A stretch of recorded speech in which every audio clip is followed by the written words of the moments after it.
Ray was a lonely orphan who was trained by the strongest wizard of all time and unlocks his hidden magic powers. Ray White was orphaned at a very young age because of widespread war in his kingdom, and one day was found inside of a forest by one of the strongest ice mages of the country named Lydia. She took him back to her army camp where they took care of him while he rested and regained his strength. As soon as he woke up, he seemed to like Lydia, who ended up making a decision to keep him as her apprentice and the next Ice Blade sorcerer when she dies. He trained under her and another man named Howard, and he loved his unit more than anything, as he laid waste to enemies by using his ice magic. Much to the surprise of other people, as it's not easy to control ice magic. One day, however, the battle goes awry and both Lydia and Howard end up getting wounded. Ray tried to save Howard, but he died in front of his eyes, while Lydia was paralyzed below her waist for the rest of her lifetime. This traumatic experience ended up causing him to lose control of his magic as he let out a huge blast of ice everywhere. Several years have passed now, and Ray is going to Arnold Academy, in the best school in the entire kingdom that teaches sorcery to gifted nobles and descendants of sorcerers. Ray, however, becomes the very first person in the history of this school who gets enrolled even after being just of ordinary descent. He arrives at the academy and is instantly impressed by the grandeur of the school. A group of guys call his name from behind, and when he turns around, he spots 5 guys standing there, and their leader, whose name is Albert, proceeds to insult Ray on the basis of his ordinary descent. Ray doesn't lose his cool and calmly replies that he still wants to learn many things from this academy, which enrages Albert, prompting him to try and grab Ray. Ray elegantly dodges his hands, and before Albert could do anything, he is stopped by a red-haired girl with a regal air around her, named Amelia Rose. From the reactions of the onlookers, Ray deduces that this girl must be a special person even among the nobles, and he turns out to be right. Amelia is the oldest daughter of the strongest of the 3 noble houses and gifted sorcerer. She walks up to Albert and says that anyone who is capable enough to pass the exam deserves a position in this institute, no matter of his descent. Albert is enraged, but he leaves the situation immediately. Ray thanks Amelia and they introduce themselves, striking an unlikely friendship among the lowest and the highest in this world's hierarchy. Ray enters the classroom and meets his class teacher Grady, who directs him to his seat. Grady explains the phenomenon of magic and how it is used. She also explains the 5 different ranks in sorcery: bronze, silver, gold, platinum, and the topmost rank, which only 7 sorcerers have achieved, grand.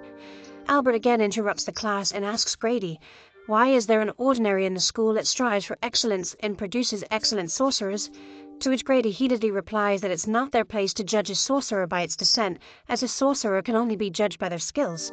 Next, Grady explains the basics of sorcery and explains that there are 5 basic elements you can modify: solids, liquids, gases, and plasma. Then she shows an example of sorcery by producing a bunch of roses made of ice. She tells the class to repeat after her, and Amelia is able to produce a single beautiful-looking glass rose, whereas Ray only produces an ice cube, resulting in the class making fun of him. Later, Ray goes to the library and meets with one of the girls who expressed her interest in the research of a sorcerer called Dr. Ainsworth. She introduces herself to Elisa Griffith and sits down with Ray, who explains that he has always loved the research of Dr. Ainsworth. They start having a conversation when he asks about her hoodie, to which she replies that she doesn't like her ears because she's a half-elf. He assures her that her ears look beautiful, which brings a smile to her face and starts the friendship between these two. He returns to his dorm later, only to find another guy waiting for him. He introduces himself as Evie Armstrong and says that he isn't like other nobles and doesn't care whether he's an ordinary person or not. They end up striking up a very strong friendship between them. Next morning, while on a morning jog, he ends up meeting a 3rd-year student named Rebecca Bradley and establishes a rapport with her as well. The next day, on his way to meet one of his former acquaintances, Abby Garner, he ends up colliding with a girl who introduces herself as Clarice Cleveland. He asked about her family, to which she replies that it's pretty famous among the nobles, but before she can explain more, she had to run along because of a chore she had to do. He meets with Abby and later goes to his swordsmanship lessons where he has to spar against Albert. The session starts and Albert uses his full power to swing at Ray, but Ray elegantly deflects his blow. This enrages Albert, who goes in for a powerful thrust, but to everyone's surprise, Ray completely demolishes Albert's sword with his own thrust, winning the battle in a matter of seconds. The next day, Ray goes to the Environmental Research Club, which is filled with muscular men sitting around in underwear. Evie is also a part of this club, and Ray wants to join it. These men at first write him off because, according to them, he is too skinny. But when he removes his clothes, the underlying muscles can be seen pretty easily, impressing them. He also shows them a Golden Hunter card that he has, which is a very rare card and it's a surprising thing for an ordinary person to possess. The Environmental Research Club accepts him, but he's not done yet. He wants to join more than one club, so he goes to the headquarters of the gardening club, which is headed by the third-year student, Rebecca. He calmly enters the room full of girls sitting down and drinking tea. He takes a seat and asks Rebecca's permission to join the club. She doesn't seem to have any problems, but one of her friends named Dina gets up and interrupts the application, claiming that Ray came here with ulterior motives and that he is after Rebecca herself. Ray assures her that it's not the case, but Dina doesn't believe him. Rebecca respects Dina's opinions and tells her to judge Ray based on his work, so Dina takes Ray to the terrace and gives him the job of making a flower garden within 7 days. This is an incredibly difficult task to accomplish, as first he has to remove every single speck of grass from the roof, and only then can he start working towards laying down the foundation. The work is tiring, but Ray is determined, so just in one day he is able to remove all the grass from the roof, and the next day he starts plowing the soil to get ready for plantation. The third day he starts laying down brick walls to create boundary, and that day even Rebecca comes to check on his progress and even gives him a fruit sandwich, which he enjoys quite a bit. Later, she asks permission to touch his muscles, as she has never touched a guy's muscles before. Ray obliges and Rebecca seems impressed by his physique. This entire exchange is being watched by multiple of his classmates from the other building, along with Amelia. The next day he completes the garden, and much to Dana's surprise, as not only did he make a garden, he did it before the deadline. She commends him and approves his application to join the gardening club, making him an official member. On the way back to his dorm, he meets up with Clarice, who is observing some of the insects on the ground. He approaches her and she seems flustered, as she is a noble who likes insects, whereas other nobles enjoy more beautiful-looking animals, such as horses, dogs, and bunnies. Ray reassures her that there is nothing wrong in liking insects, as he himself loves them a lot. This makes her very happy and reinforces the friendly bond between them. The next day he goes to school and meets up with Abby, who informs him about the possibility of a spy from the kingdom who's working undercover as a student. She tells him that it is very important to find the spy, as a lot of information can get leaked if the spy escapes. He then goes to his daily lectures, where the teacher asks him to explain the levels of sorcery, to which he explained that there are 3 levels: low, mid, and saint level sorcery. Apart from that, he ends up explaining the different types of chain sorcery as well in detail, which impresses the entire class. Miss Grady tells the class that practical training will start soon, so she asks them to form a group among themselves. Ray obviously teams up with Evie, but they also need more members, so he asks whether Elisa would like to join their team, which she happily accepts. But then, to everyone's surprise, Amelia walks up to Ray and asks them whether she could join as well.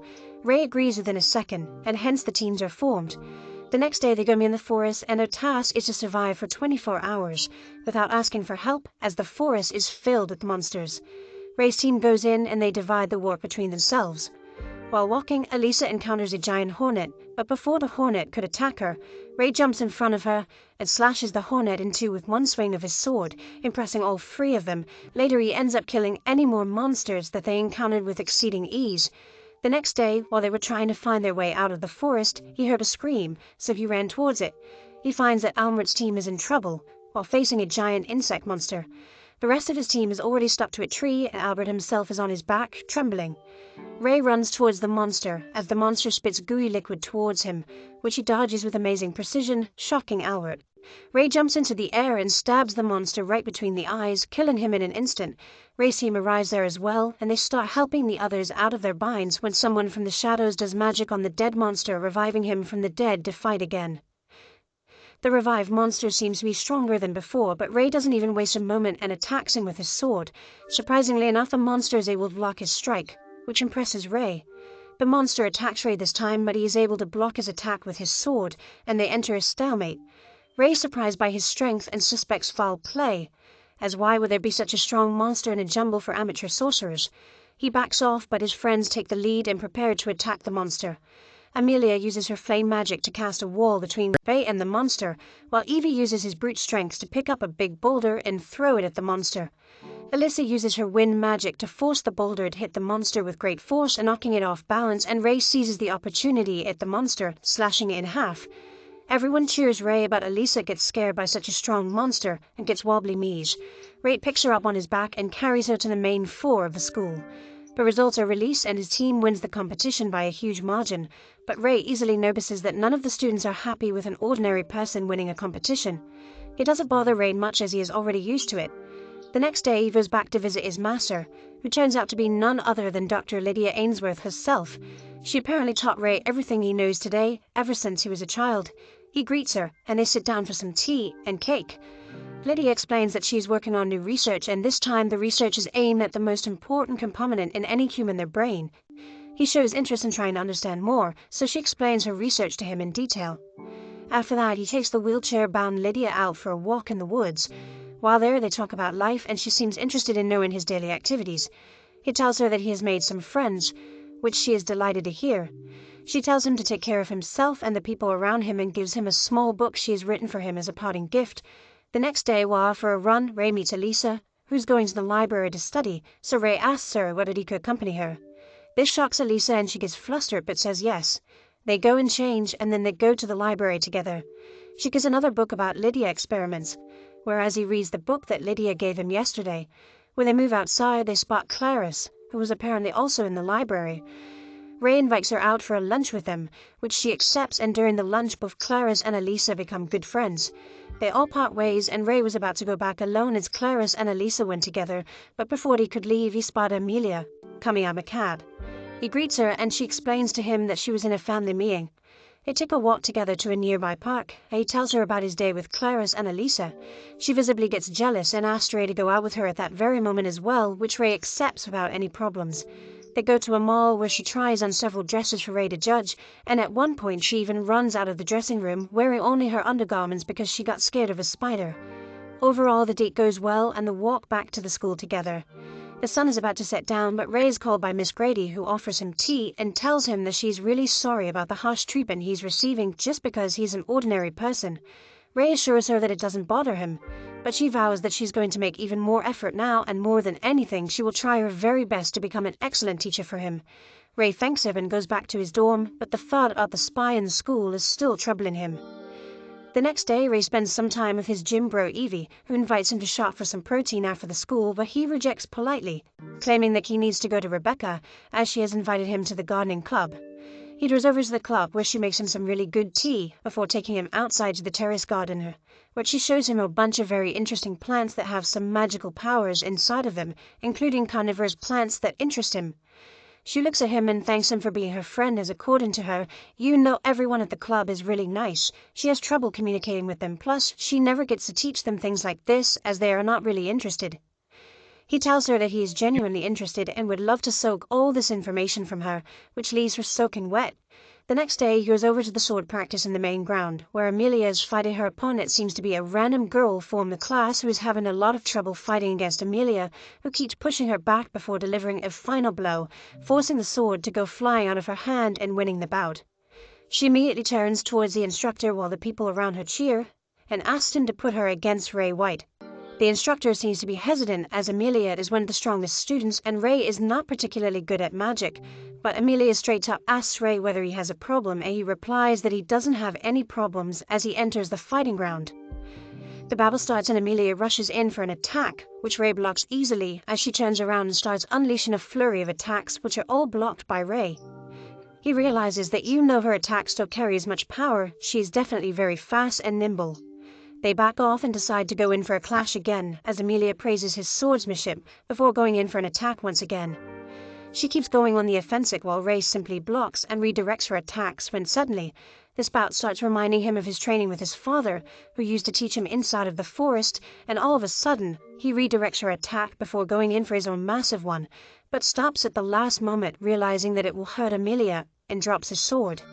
Everyone, including Amelia, is super shocked as the teacher crowns her the winner of the bout. He gets up and shakes Amelia's hand, while she asks him why he stopped before attacking her.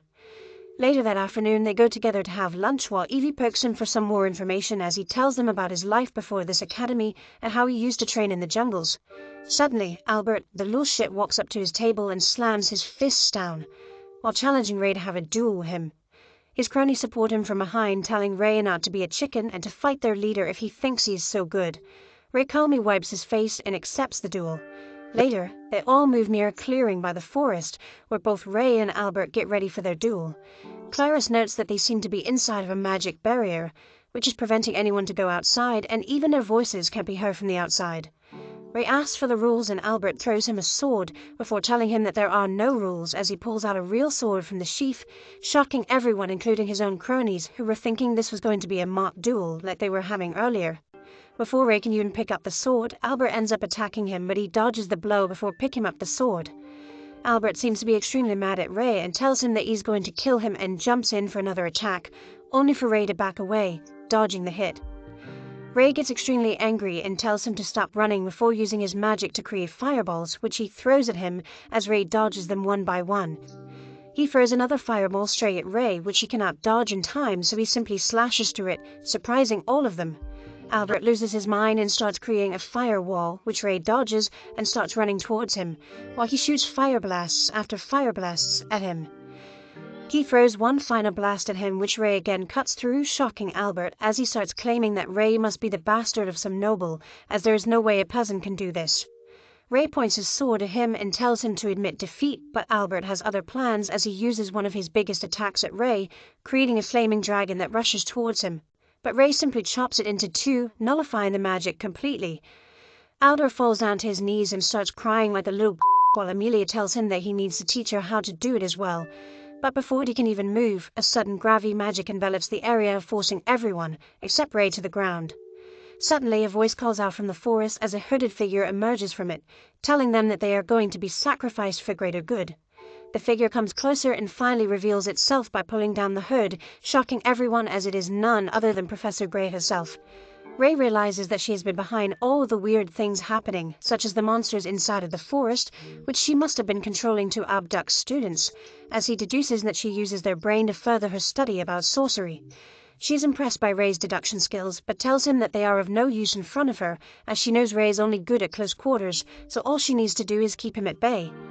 She uses her magic to create a flaming serpent and shoots it towards Ray, who dodges one of them before rolling out of the way of the other. The fire serpents start chasing him, but he keeps running away before Grey gets tired of this and sends the attack back at his friends who are lying helplessly on the ground. Ray immediately decides that he needs to go all out and uses his secret magic powers and creates ice all around him, making a wall in front of his friends, saving them all before his hair turns blue, and he calls forth a bunch of ice blades around him.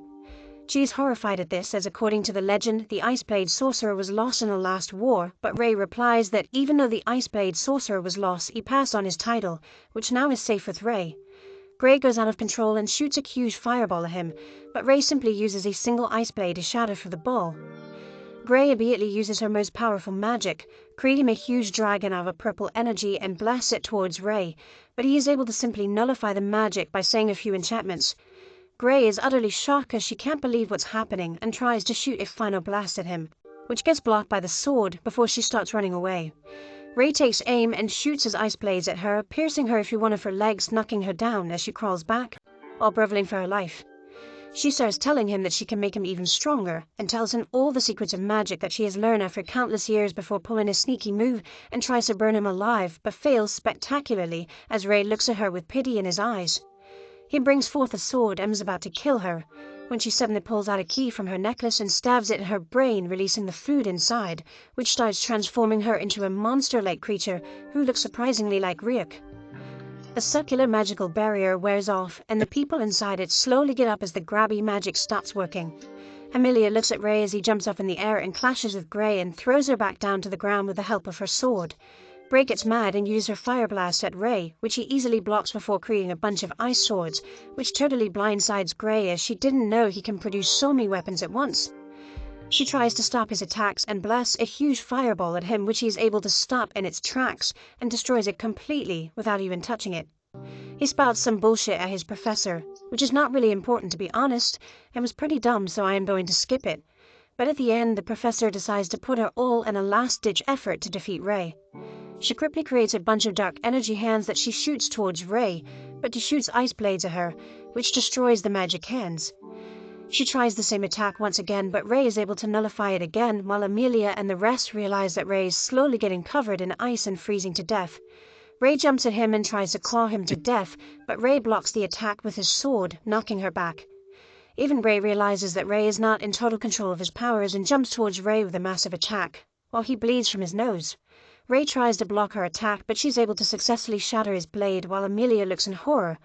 However, Ray has one last trick that he hasn't shown her yet, and he uses it to create a blizzard around Grey, which shocks her and takes her by surprise, enveloping her completely. By the end of the blizzard, she is completely frozen to death with some roses growing on her icicle body for aesthetic purposes, as Ray is an Instagram influencer. Immediately afterwards, Ray collapses on his knees out of exhaustion and returns back to his normal form while seemingly happy that he was able to save all of his friends and that no one got hurt. He wakes up in a hospital dorm and finds Lydia's face looking down upon him as she expresses her happiness and relief to find out that Ray is okay.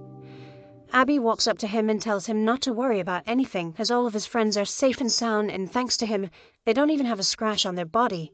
She tells him that he did a really good job, and even Lydia pats his head, telling him that she is proud of him and invites him over to his house whenever he is free. Abby tells Ray that his friends are waiting outside to meet him and leaves the room, which is immediately flooded by all of his friends, who surround his bed completely. He apologizes to his friends for keeping his life a secret from them, and explains that he is one of the 7 grand sorcerers, known as the Ice Blade Sorcerers. He informs them that he was part of the Great War that happened a couple years ago, but ended up losing control and blasted everything away, and it was only because of Lydia that he was able to regain control over himself. This is the reason why he always keeps his magic abilities locked, and that's why he is so bad at magic. He tells them that he has taken several lives in the past, and that his hands are blood-stained, so if you understand if they don't want to be his friends anymore, but all of them reassure him that they trust him with their lives and know that he's a really kind person who wouldn't do anything bad. That night, when everyone was gone, Albert infiltrates Ray's room, but finds him already up in his bed. Ray greets him with a smiling face and asks him why is he here. Albert looks down at his feet, as if ashamed, and tells him that he came here to apologize to him. Ray, however, is a nice person, unlike me, and tells Albert that apologizing to someone takes a lot of strength, and that he forgives her for anything that he has done before spouting some idealistic nonsense about how everyone is born the same way and bloodlines don't really matter. Well, say that to the royal family of England, why don't you? The next day, Ray goes back to his class again and finds out that the person who's going to replace Professor Grey is none other than her past comrade Carol, who is basically a TikTok influencer and a man of thought. Ray is absolutely worried to have her as the class teacher, as he knows how much of a thought she can be at times, so after Carol tells them about the tournament coming up really soon, Ray ends up going to Abby's office and pleads with her to remove Carol from her position, as the kids nowadays are rude enough, and they don't need an e-girl to teach them. Abby, however, tells him that she was the only one free and willing to teach, and that's why they hired her. Ray tells her that even he will teach if she's willing to kick her out, when Carol suddenly appears behind Ray and harasses him right in front of Abby, without any care of the world. Ray quickly runs away from the room, and the next day he stands on the ramparts alongside Clarice, where they note down the worthy opponents and players in this match, while Ray shows his uncanny abilities to predict the fights creeping Clarice out. Finally, Amelia walks up to the ring and within a matter of 6 seconds, defeats her opponent easily and leaves the ring without saying anything. Everyone is cheering for her, but she doesn't really look happy, and Ray thinks that this is because victory is too obvious for her, as everyone around her is pretty trash, so there is no one to give her a tough competition, which can help her grow. Ray ends up going to Rebecca and asks her about what she knows about the opponents, and she tells him about a girl named Ariane who is Amelia's rival, and even though they used to be the best of friends, from the past couple of years, their friendship has been suffering terribly.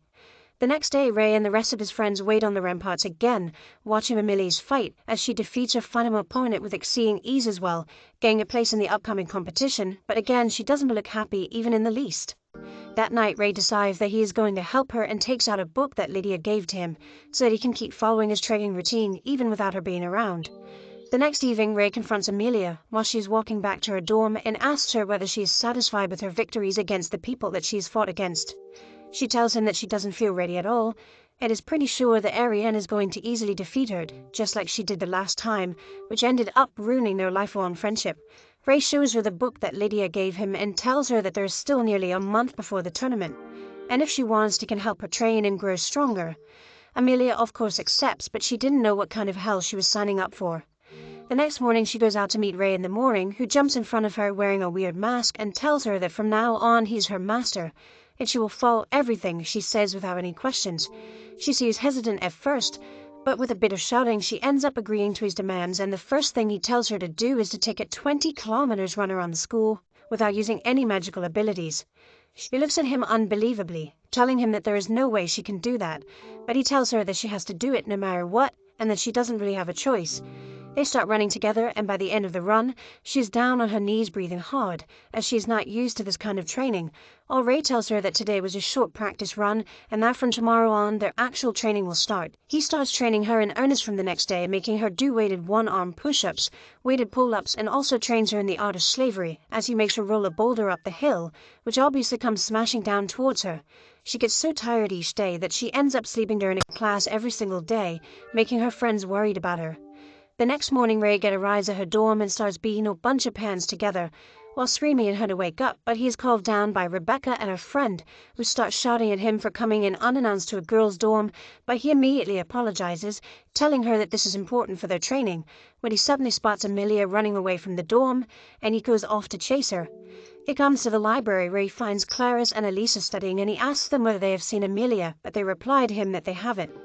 He decides to use his special sonic sound wave ability, and like a bat, uses echolocation to find where Amelia is hiding. He enters the empty classroom and grabs her hand, pulling her out of the room and forces her to do extra laps for running away from her training.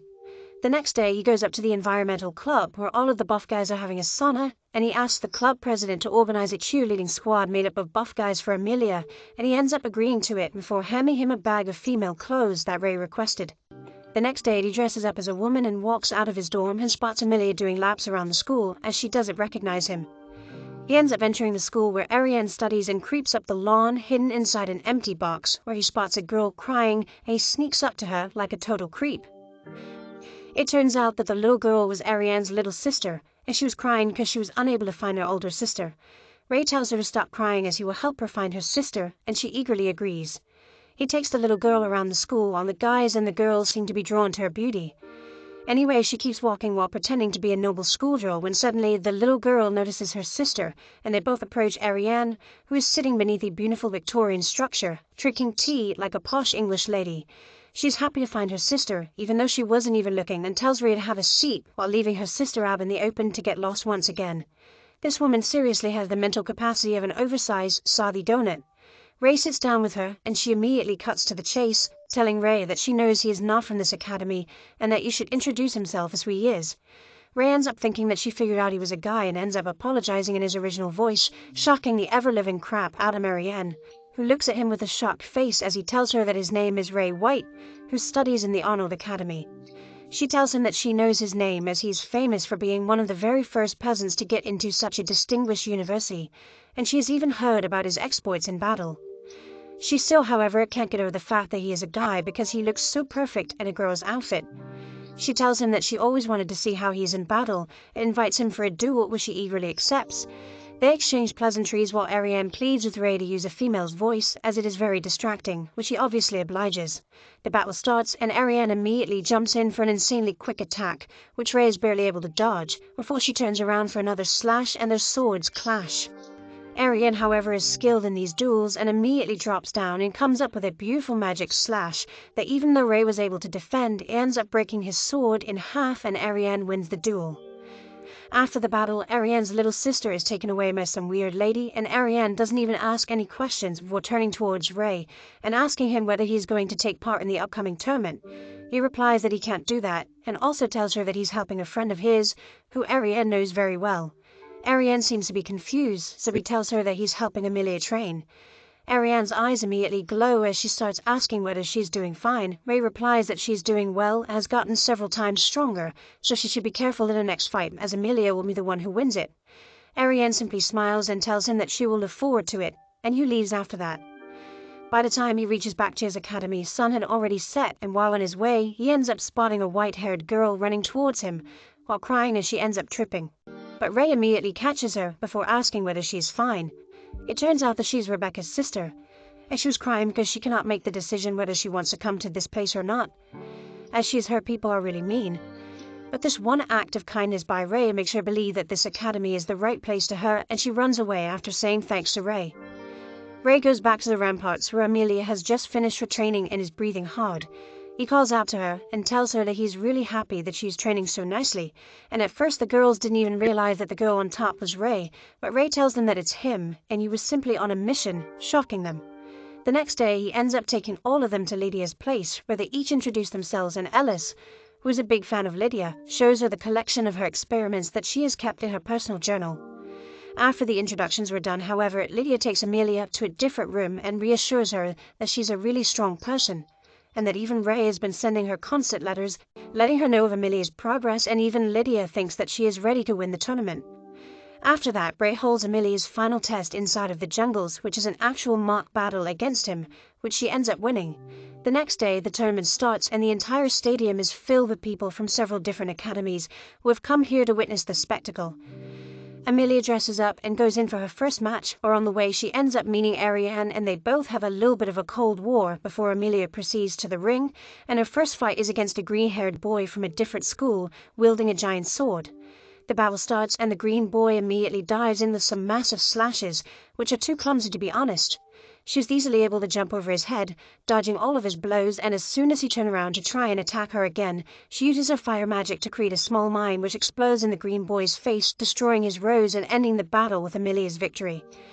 Everyone screams in encouragement, while Ray smiles but ends up leaving the arena to go near a room where Albert is sitting alone.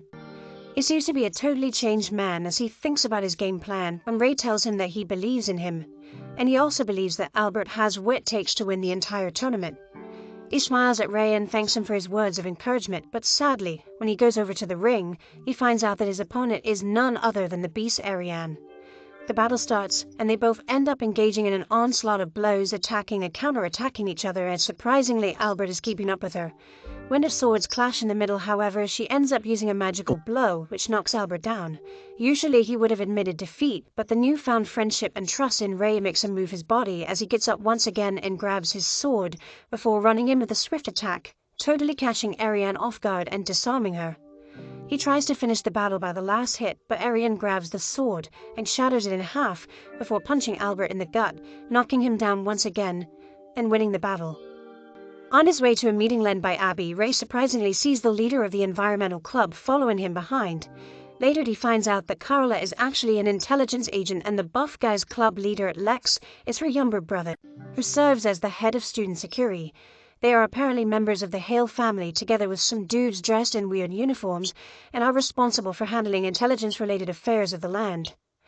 Abby then explains that the Grin Reapers have infiltrated the Magic Chevalier event with the primary aim of kidnapping or killing the daughters of the most noble families, and for this reason, they all had to be vigilant. Back in the arena, Rebecca wins her match and proceeds to the final round. While a contender named Lucas Forst, let's call this dude a Japanese version of the Flash, because he unbelievably wins his fight in a record time of 2 seconds, shocking the entire crowd. Meanwhile, Elisa and Clarice are troubled about Amelia and share their concerns with Ray, telling him that she has refused to leave her room or say a word to anyone. It turns out that a fierce contender won't be giving her an easy fight because Ariane is seriously training like she's preparing for a heavyweight championship to the point that she destroys her punching bag. Later that night, Ray decides to do something about Amelia's situation, so he stays outside her door and gives her some long, boring speech about wanting to know the contents of her heart. When she lets him in, she expresses her fears about disappointing everyone who has high expectations of her, because even though she desperately wants to win the match against Ariane, she is caged by the fear of being defeated by her rival, and now sees no point in continuing to live a meaningless life. In a bid to lighten her spirit, Ray tells her that even though living can be pointless, humans are allowed to create their own reasons to live happy, meaningful lives, and she can begin that by creating loving memories with her friends. Holding her hands, he tells her that he would like to be by her side every step of the way, and upon hearing this, Amelia falls into his arms and cries profusely. After crying like a toddler looking for her mummy, Amelia was ashamed of herself and pretended to fall asleep to avoid Ray's gaze. While watching her, Ray's memory flashes back to the time when he told her to destroy the rose on his chest. Ray's opening attack pushed Amelia backwards and gave him the chance to prepare for another attack as he jumped higher. However, Amelia found an opening and quickly activated a butterfly using her magic, setting fire onto the rose. After seeing her achieve such feat, Ray believes that nothing would be too difficult for Amelia to achieve, so he tells her that he believes in her. The day finally arrives when a winner will emerge between the two fiercest rookies in the kingdom, Amelia and Ariane. Elisa is worried that Amelia may not have had enough sleep, but Ray assures her that he already took control of the situation by spending the entire night in her room. Hearing this, Evie's twisted brain gets the wrong idea, but Elisa reminds him that Ray can be really clueless when it comes to expressing himself and talking to women. Meanwhile, Clarice is seen running in dark hallway as she rushes to make it in time for Amelia's match, but unknowingly, a mysterious figure appears from the ceiling behind her and descends to the floor. In the changing room, Amelia shyly requests for another hug from Ray to ease her tension, and he does so while assuring her that she has everything it takes to emerge as the winner. At the arena, Lex unexpectedly informs the announcer to hold on because something urgent came up, then he proceeds to tell Ray that Clarice has gone missing. Along with 8 other students from noble families, Ray decides to trust his gut feelings and begin his search below the building. Later, Carol meets the other presenter who announces the commencement of the match between the top 2 contending rookies. The fight is opened by an aggressive attack from Ariane as she throws her sword upwards and magically activates an electric power flowing from her armor. With this overflowing power, Ariane jets her sword towards Amelia at a supernatural speed, taking her by surprise and landing her on the ground to the amazement of the audience. However, when Ariane charges forward again, Amelia patiently waits before creating a whirling ball of pink smoke which explodes and completely pushes Ariane backwards, taking her unawares. Meanwhile, Ray finds Clarice and other missing students in a hall lying fast asleep on the floor, so he picks her up and attempts to wake her. She opens her eyes to find Ray holding her, but also sees a magical barrier appearing above them, so he explains that it is an interference spell cast by the Grim Reapers to shut them off from the outside world. Because she keeps bothering him with her needless tantrums, Ray tells Clarice to shut the heck up and let him focus, then he instantly lifts her on his shoulder and runs to focus the attention of Grim Reapers on him. Ray abruptly stops and creates 4 magical swords which he uses to fight against the Grim Reapers, but Clarice is allergic to being quiet, so he warns her that she could cut off her own tongue with her excessive needless yelling.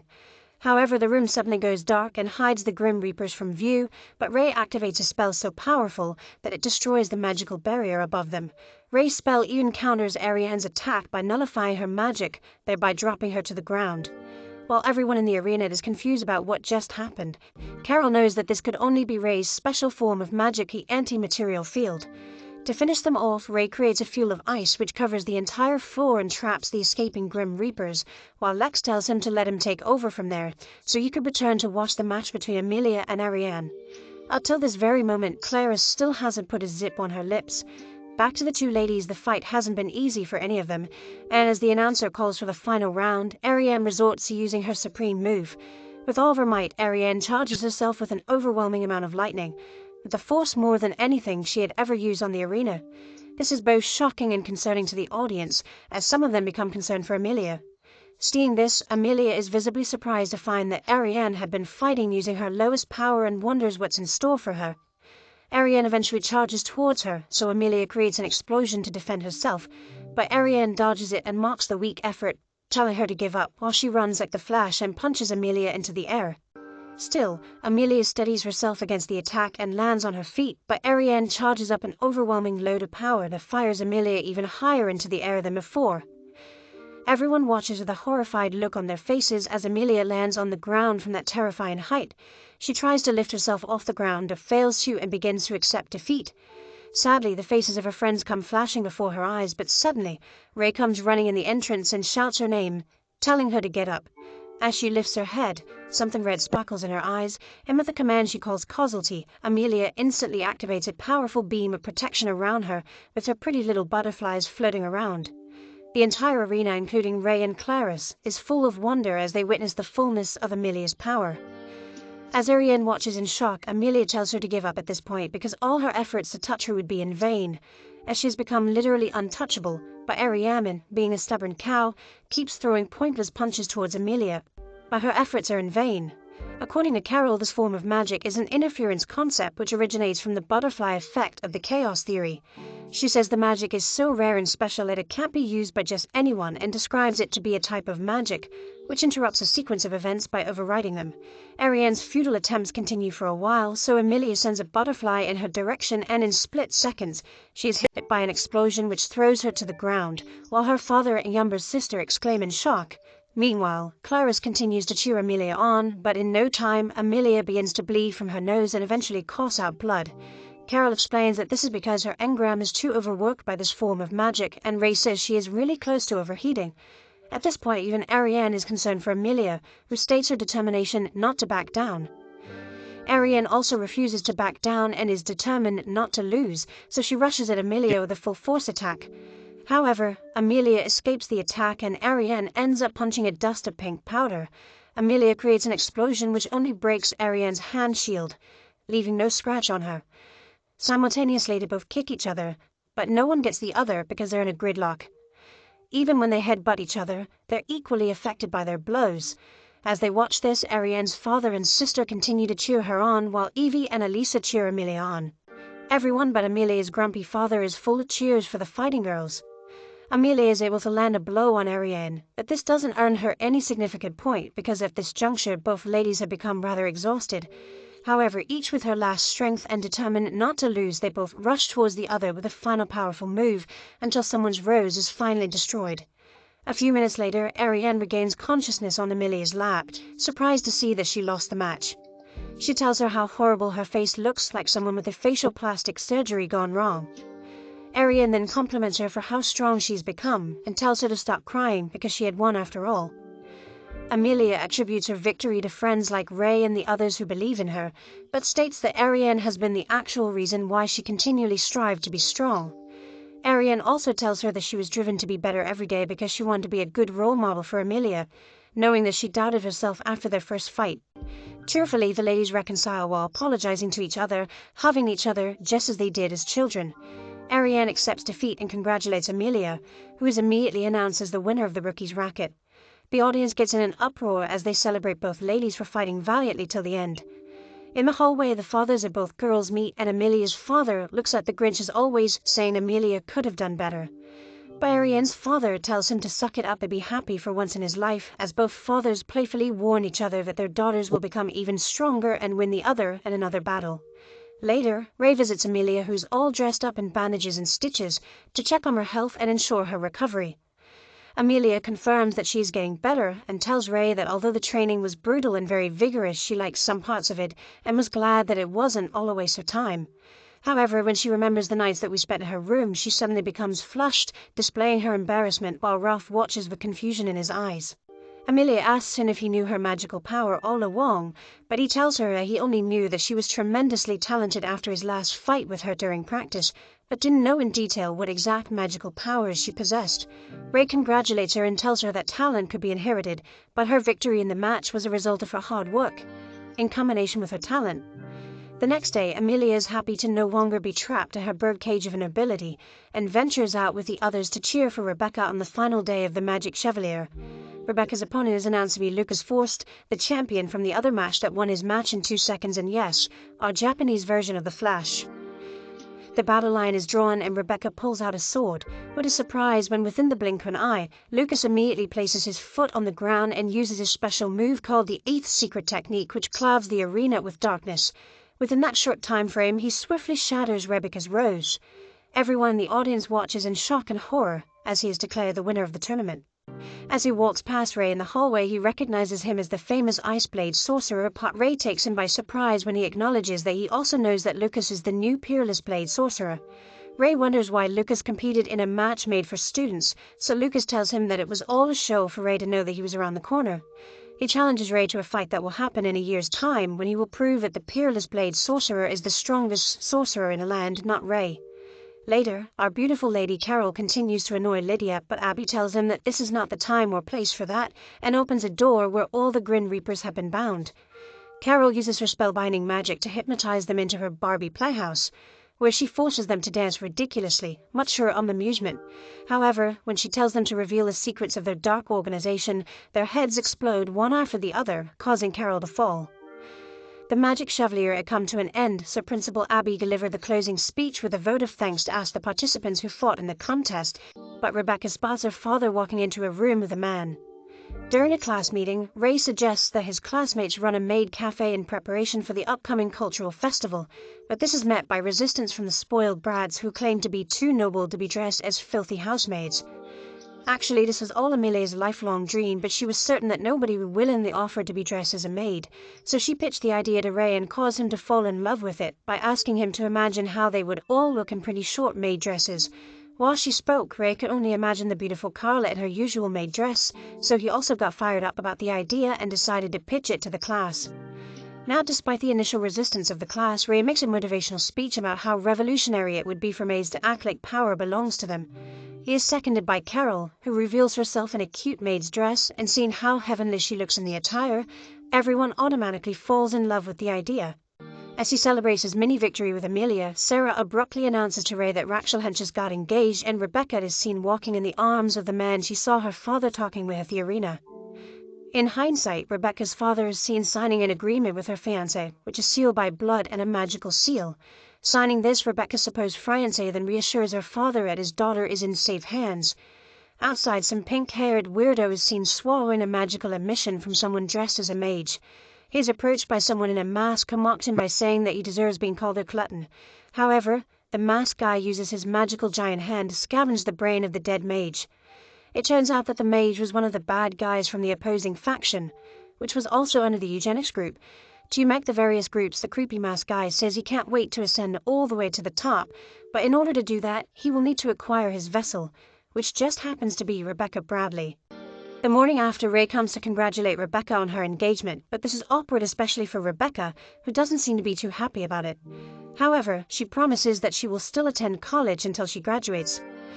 On the other hand, Amelia is going nuts about their maiden dresses and begins to playfully harass Elisa to agree to wear one, but the poor girl is not on board with the idea because she feels the dress will reveal too much skin, which calls Ray to rescue her from Amelia's creepy pester and behavior. It all proves useless because he joins Amelia in convincing her to wear the maiden dress, telling her just how glorious she would look as a pixie maiden. On the other hand, the guys are all energetic as they decorate the hall for their culture festival, and this is only because they can't wait to see the girls in their cute maid dresses. To top it all, Ray brings them good news, saying that all the ladies, including shy Elisa, have agreed to put on the dress. The erupting celebration in Albertst tells Rolf that there isn't a single guy who wouldn't want to see ladies in pre-maiden dresses. Later, Ray goes to the student council to submit the class proposal for a maid cafe, but finds that the other members of the council are missing. Rebecca explains that this is their way of rebelling against her for stealing Corney's fiancé. It turns out that Lord Evan, to whom Rebecca is currently engaged, was supposed to be engaged to one of the other student council members. Hearing this, Ray offers to help lessen the burden of the duties that have been neglected to them. After, Sarah runs to Ray and asks him to remain close to Rebecca, because she smells something fishy about her sudden engagement to Evan. She says that she can't get a word out of Rebecca, who won't reveal anything to her for fear of having her mixed up in any drama. Ray then assures her that he will do everything in his power to help Rebecca. To begin with, Ray visits Lydia and explains Rebecca's situation to her, but when he finds that Evan's household is known to be very powerful in sorcery, even among the top 3 noble families of the kingdom, he believes that there isn't much to be surprised about seeing that the Bradleys will willingly give their daughter a hand in marriage to someone from such a powerful family. However, Lydia insists that the engagement is still suspicious because Rebecca is not of age, so she tells Carla to look into the matter. On a lighter note, she asks Ray what his class would be doing for the festival, and he tells her about the maid cafe. Casually, Ray says that the idea reminds him of Carla's gorgeousness in her outfit, making Lydia jealous to the point that she glares at the maid, who turns pink. When Lydia asks what he thinks of her in a maiden dress, he ruthlessly teases her, saying that it would be difficult to imagine a gorilla wearing such a beautiful dress. With a deathly stare, Lydia rapidly encloses him in ice spikes, which forces him to bow and apologize for giving his honest opinion. Lydia tells him to anticipate seeing them at the festival, so he pretends to be excited, even though we know he was just scared for his life.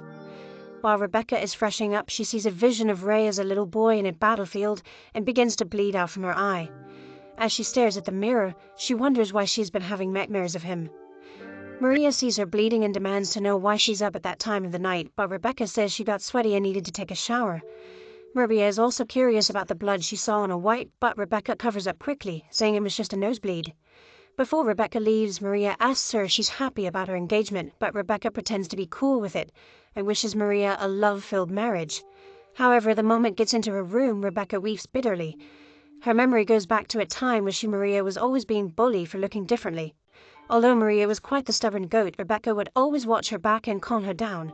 However, when Maria found out about Rebecca's unexpected engagement and asked her if she was happy about it, Rebecca shoved her off and told her to go home because it was none of her business. It was while she ran with tears in her eyes that she bumped into Ray, who was dressed as Lily White. We are back to the present, and Ray's classmates are all prepared for the festival. The ladies' girls look stunning in their pre-maiden dresses and turn pink like rose flowers when Ray compliments their dresses. Amelia rays attention to her dress and does a full 360 for him. She also drags Elisa, who almost totally freaks out, but gets her share of the compliment too, but this ends up annoying Amelia, the absolute control freak that believes she holds the keys to Ray's icy heart. Clarice shows up dressed as a ghost because in addition to her being a total creep, her weird classmates selected a haunted house theme. Later, Ray's boss Rebecca offers to walk her home, but on their way, Evan shows up and decides to complete the walk back home with her, which obviously dampens Rebecca's mood. Lex shows up soon after, and they attend a meeting where Carl exposes that Evan's household is a creepy haunted house with no evidence of humans living in it. However, he's been showing up for political meetings, meaning that he's absolutely trying to cover something up by deceiving the council members of the sorcerer's community. At this point, they realize that Evans is most likely a member of eugenics and is after Rebecca's magical eyes. But while they have this meeting, the masked guy and Glutton are having their own meeting, and the masked guy says that Rebecca will soon be reawakened as Cruz, which will lead to the opening of the gates to a place he calls Akasha. When he takes off his mask, he shockingly reveals his face as the real Evans. Rebecca is seen crying on her bed when Evan reaches his finger for her eye. She slaps his hand away, but he laughs sinisterly and reminds her that it was part of the agreement on the contract that was signed by her father in exchange for keeping his position at the top of the other noble families. Even whispers into her ear and reminds her that something terrible could happen to her younger sister if she refuses to comply. Hearing this, she begins to bleed from her eyes and suddenly sees a vision of herself on a barren land, with young Ray mourning the loss of a guy named Howard. He tries using his healing magic to revive him, but Lydia tells him it's no use, but he refuses to accept his reality until she slaps some sense into him. At school the next day, Rebecca wonders if the young boy in her dream is Ray and questions the meaning of her dreams. Later, Maria calls Ray for a brief meeting and introduces herself to him, but the Shiberton began to compliment her, making her blush hard. Maria asks Ray to help her older sister, even though Rebecca has outrightly refused to open up or be helped. Ray draws her in for a hug as he reassures her that he will do all he can to rescue Rebecca, but unknown to them, Rebecca had been watching them secretly. Seeing Ray hugging Maria in that way was quite troubling to Rebecca, as she was losing her sleep, tossing and turning on her bed. On the other hand, Ray picks up the romantic novel he got at the library and begins to read it, explaining the sad love story to Evie. The next day, Ray has a normal day and enjoys the company of his numerous maiden girls, but at night, he has a dream where Rebecca meets him at a burial ground and asks him to tell her the truth of who he really is. Waking up from this dream, Ray finds that he's bleeding from one of his eyes and goes to wash it off. During his morning jog, he bumps into Rebecca, and they have a rather awkward meeting where they only discuss the cultural festival. Ariana and her younger sister also visit the maid's cafe to stay with Amelia, but when she doesn't see Ray, Ariana knows it's about to go down. The next second, Ray appears in his lily-white costume and becomes the envy of all the ladies in the cafe. However, this is his special plan. He has something rolled up in his sleeves. Meanwhile, Clarice is having the time of her life as she terrorizes people in her ghost costume, and Ray continues to be such a cute maid in the cafe, but he later assumes his manly form and spends the rest of the day with Rebecca. Maria walks back home with a picture of herself as Rebecca, when a lady in white hair just like hers stops her dead in her tracks to warn her that Rebecca will die. On the same note, Rebecca's father shows up at a meeting with the school officials, where he begs Ray to save his daughter because she's going to die soon. The poor girl keeps seeing visions of the horrible monsters and bleeds profusely from her eyes, but this saddens Maria, who hears her sister weeping alone in the bathroom. While Ray goes for his early morning jog, Rebecca approaches him and tells him to watch after Maria because in a short while, she will move out of her father's house to live with her fiancé. As the cultural festivities continue, Rebecca bumps into Evan, who makes them both disappear, and at that instant, Ray runs out of the hall, making his friends wonder. But Evie brings them together for a brief meeting. On the rooftop, Evan tells Rebecca to get ready to be destroyed, that he creates a seal over them to isolate them from the external environment. As this happens, Ray begins to slaughter the monsters below, one after the other, but they're way too many and overwhelming. Surprisingly, his friends show up and Maria summons the butterfly effect to protect him, and they begin to kill the monsters as well. Evie gives some of the monsters a power kick into the air, then Albert uses his magic to set them on fire, while Elisa whirls up a tornado which destroys some other monsters with the help of Clarice's electrifying magic. By herself, Amelia causes some monsters to explode and is able to intercept one of the chief monsters who wanted to attack her from behind. However, both of the top monsters escape to the top of the mountain to participate in the main activity of the day. When his friends tell him to go after them, Ray throws off his way and runs to the higher ground. On his essay, he remembers Rebecca's father explaining that their family name, Bradley, was a curse cast upon their bloodline because of the massive bloodshed surrounding the cruise. Also, Rebecca's younger sister was born as an albino due to the after effects of Rebecca's birth, meaning that whatever happened to Rebecca and Maria would also be affected in some way. While Ray is yet to arrive at the mountain top, the monsters have already landed, and the supposed Evan suddenly transforms into the white-haired girl named Lise. The real Evan traps Lise in a magical wrap, and threatens to kill her for pretending to be him all this while. With an evil look on his face, he screams like a maniac, saying he will reach a casa using Rebecca. Suddenly, he casts a swirl and fire around Rebecca, but Lise quickly dispels the flames and appears in front of Rebecca, while she magically transports her to a farther location. At the same time, Lise pushes Evan into a portal that sends him into an unknown location. She asks Maria if she's prepared, then tells her that Ray is coming to finish business. Upon his arrival, he recognizes the glutton known for eating the engrams of sorcerers, and the idiot rushes towards Ray to attack him, but is quickly blocked by a glass seal created by Lise. Lise introduces herself as the sorcerer of fabrication and tells him that Lydia and the others already know that she's in the picture. She explains that she'll make Rebecca overheat, while Ray will seal it with the chroma's lock because he's the only one that resonates with Rebecca. She tells him that it was agreed on the terms of her deal with Rebecca's father, that she can use any means necessary to protect the girl, but Ray doesn't believe that she is genuinely concerned about Rebecca. However, Lise explains that she has her own personal agenda and is interrupted by the glutton who breaks out of the seal. Ray faces the glutton by summoning an ice sword, but the monster is so strong that he shatters it into pieces. On the other hand, Lise enters the portal to handle Evan, who begins to threaten her like a hopeless fool. Lise tells him that he can outreach her, but the buffoon seems to be deaf, so he activates the Dark Triad system by injecting something into his brain that amplifies his dark side, turning him into a dark, giant monster. He reaches out for Lise, who seems unfazed because there's a barrier in between both of them that she had been telling the moron about, but he didn't listen. To his greatest shock, Lise summons an apotheosis, which causes his engram to self-destruct, causing his monster form to be engulfed in flames. When he falls to the ground, Eamon is so amazed by Lise's power that he calls her the strongest sorcerer. However, she politely declines the title, saying that the Ice Blade sorcerer is the strongest of them all, and in her opinion, is strong enough to rule the world. Finally, Rays defeat all the monsters on their own end and heave a sigh of relief, thinking that is all over. They all appreciate how far they had come, saying it was all because of Ray and that they were able to defeat those monsters. However, they are interrupted by the sudden appearance of a dark presence, which is followed by some dark mages who begin to use their magic to attack them. The teenagers are rescued by the timely intervention of the powerful sorcerers who taught them to stand down and enjoy the show. It turns out that the sorcerers had already destroyed a handful of the bad guys and had come to round up the last batch. The first wonder is Carla, who jumps with two sickle-shaped knives and slashes the mages in super swift moves she called lightning slashes. Next is Abby, whose swords elongate into chains of mini arrows, with which she converts a burning flame into several arrows of fire. As usual, Carol turns the battleground into a Barbie playhouse and lures the monsters into a Powerpuff explosion. The final showcase is Lydia's rather violent attack, where she summons a lot of icicle blades and merges them into one big one with which she strikes the monsters into the ground. All this while, Ray is still struggling with the glutton, who decides to go all out and transform his body into its most ultimate size. With one fist, the monster punches Ray into the air and his body lands on the bare floor. Seeing this, Maria yells at Rebecca and blames her for the current situation, because she refused to talk when it was necessary. Just then, the glutton raises Ray by the neck, but Ray magically summons another sword, a other glutton assumes will be as easy to break as the others have been. At that moment, Ray throws the sword into the glutton's foot and causes it to be encased in ice, and to the monster's surprise, Ray stabs him with other swords and gradually, his entire body begins to be covered in ice. Before the ice gets to his head, the glutton finally admits to Ray's awesomeness, and immediately after, he is completely frozen in ice. Up to this moment, Ray had been holding on quite strongly despite the fact that he was bleeding through his eyes, so he activates the chrono's lock on the glutton, before falling unconscious. Rebecca attempts to help him, but Maria tells